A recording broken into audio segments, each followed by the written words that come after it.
Konnichiwa ओटाकुस। उम्मीद है आपको ये वीडियो पसंद आएगा गाइस आज हम बात करेंगे ड्रैगन बॉल सुपर के गॉड्स के बारे में। टू बी स्पेसिफिक हम ड्रैगन बॉल सुपर के गॉड्स की रैंकिंग या सोशल ऑर्डर के बारे में बात करेंगे।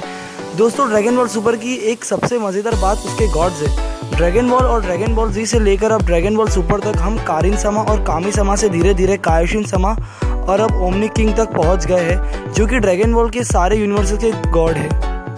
लेकिन जैसे पहले भी टोरियामा ने किसी तरह के गॉड के बारे में बताया है और हमने सोचा कि बस ये गॉड सबसे पावरफुल है, तभी टोरियामा ड्रैगन बॉल में एक और उससे भी पावरफुल गॉड इंट्रोड्यूस करता है।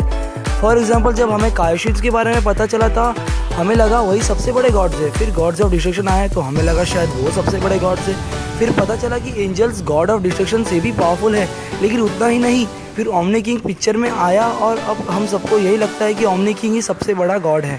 लेकिन हम इस पॉसिबिलिटी को इग्नोर नहीं कर सकते दोस्तों। जैसे पहले भी टोरियामा ने नए और पहले से पावरफुल गॉड्स इंट्रोड्यूस किया, वैसे ही वो अभी भी ओमनी किंग से पावरफुल या रैंकिंग में उनसे बड़े गॉड इंट्रोड्यूस कर सकता है। लेकिन फिलहाल की बात करें तो इस वक्त ओमनी किंग जेनोस ही सबसे बड़ा और सबसे ताकतवर गॉड है।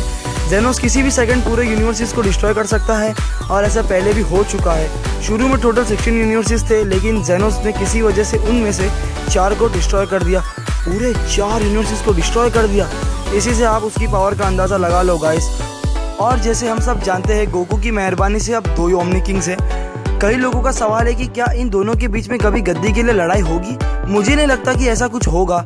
मैं ऐसे 2 चीज़ों की वजह से कह रहा हूँ। पहले तो ये कि जेनोस भले ही गॉड है और सबसे पावरफुल है, उसकी सोच एक छोटे बच्चे जैसी है जिसको ये सब चीज़ों से कुछ मतलब नहीं है। और दूसरी बात ये है कि मुझे नहीं लगता टोरियामा स्टोरी में ये सब होने देगा, क्योंकि अगर दोनों ओमनी किंग एक दूसरे से लड़े तो सारी यूनिवर्सेस डिस्ट्रॉय हो सकती है।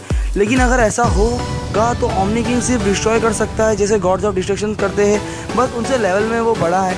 तो ये भी हो सकता है कि ओमनी किंग से बड़ा कोई गॉड है जिसने एक्चुअल में सारी यूनिवर्सेस को बनाया है और इन सब गॉड्स को भी बनाया है और वो ओमनी किंग से भी ज़्यादा स्ट्रांग हो।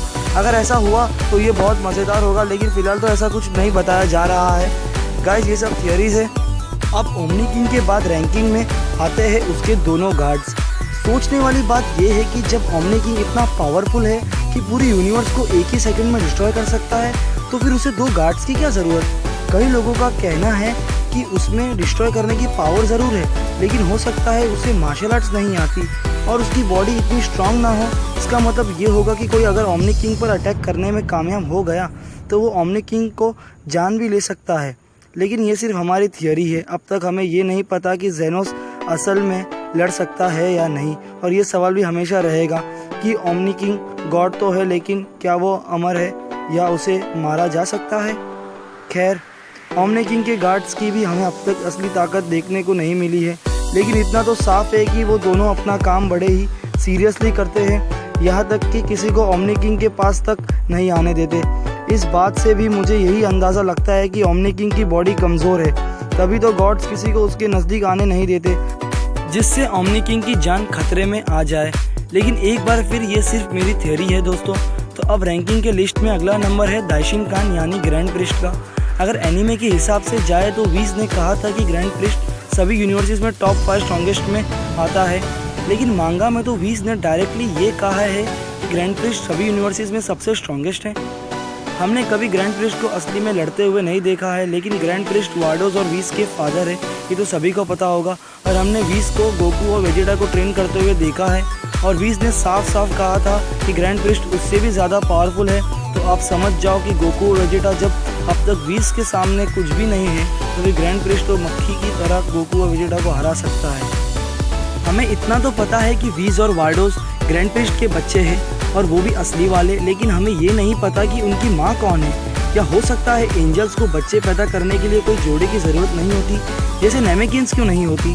और हमें इस बात का भी कोई इन्फो नहीं है कि बाकी यूनिवर्सेस के एंजल्स भी ग्रैंड प्रिस्ट के बच्चे हैं या नहीं। पर एक बात साफ है कि सभी यूनिवर्सेस के एंजल्स और वीज और वार्डोस और ग्रैंड प्रिस्ट भी सभी को पर्सनालिटी एकदम सेम है। तो हो सकता है बाकी के एंजल्स भी ग्रैंड प्रिस्ट के ही बच्चे हो।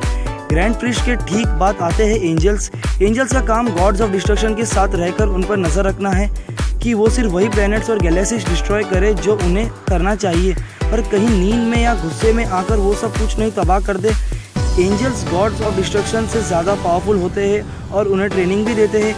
एंजल्स एनर्जी और मैटर मैनिपुलेट करके चीज़ बना सकते हैं और टाइम रिवर्स भी कर सकते हैं, जो कम से कम 2 बार जी वॉरियर्स के काम आ चुका है। हमने व्हीज को सिर्फ गोकू और वेजिटा के साथ ट्रेन करते हुए देखा है, लेकिन अगर कभी एंजल्स की सीरियस फाइट हुई और उनकी असली पावर देखने को मिली तो ये बहुत ही इंटरेस्टिंग होगा। अब आगे आते हैं God's of destruction. God's of destruction के काम होता है प्लैनेट्स और गैलेक्सीज को डिस्ट्रॉय करना, ताकि गॉड्स ऑफ क्रिएशन नए गैलेक्सीज बना सके। लेकिन गॉड्स ऑफ डिस्ट्रक्शन में भी शायद हर गॉड सेम पावर लेवल का नहीं है, और अब तो हमें ये भी पता चल गया है कि वीरस को किस दूसरे यूनिवर्स के गॉड ऑफ डिस्ट्रक्शन ने आर्म रेसलिंग में हराया था, और शायद वो गॉड वीरस से भी स्ट्रांग हो। और हमें ये भी पता है कि एक ऐसा भी वॉरियर है जिसको गॉड्स ऑफ डिस्ट्रक्शन भी नहीं हरा सकते, जिसका मतलब ये है कि असल में वो कम से कम एंजल्स या उनसे भी ज़्यादा ताकतवर होगा, और हो सकता है कि आगे जाकर उतना पावरफुल बन जाए। फिर आते हैं कायोशिन पर। सभी जानते हैं कि कायोशिन भले ही गॉड्स हो, पावर लेवल में वो गोकू और बाकी जी वॉरियर्स के मुकाबले में कुछ नहीं है, लेकिन उनके पास बहुत सारे मैजिकल आर्टिफैक्ट्स है की मदद है, जैसे कि पोटारा और टाइम रिंग्स, और डाई कायोशिन इन सब का लीडर है, तो हम कह सकते हैं कि डाई कायोशिन इनसे थोड़ा ज़्यादा पावरफुल होगा। अब इनके बाद आते हैं काइस, जिनमें से डीबी सेट में दिखाए जाने वाले सबसे पहला था किंग काई। हमें इतना पता है कि गोकू के यूनिवर्स में 4 हिस्सों में बांटकर हर हिस्सों में एक काइस को रखा गया है, लेकिन ज़रूरी नहीं हर यूनिवर्स में ऐसा हो, क्योंकि कायोशिन्स की ही बात करें तो गोकू के यूनिवर्स में 5 कायोशिन्स हैं, जबकि यूनिवर्स 10 में सिर्फ गोवासू ही था और उसका स्टूडेंट जामासू। आखिर में सबसे नीचे आते हैं गार्डियंस, जैसे कि प्लेनेट नेमेक का था गुरु और अर्थ का था कामी, और अब डेंडे है। लेकिन जिसने भी ड्रैगन बॉल देखा होगा उसे ये पता होगा कि कामी से पहले भी कोई और गार्डियन था, लेकिन हमें ये नहीं पता कि सबसे पहला गार्डियन कौन था और उसे गार्डियन किसने बनाया।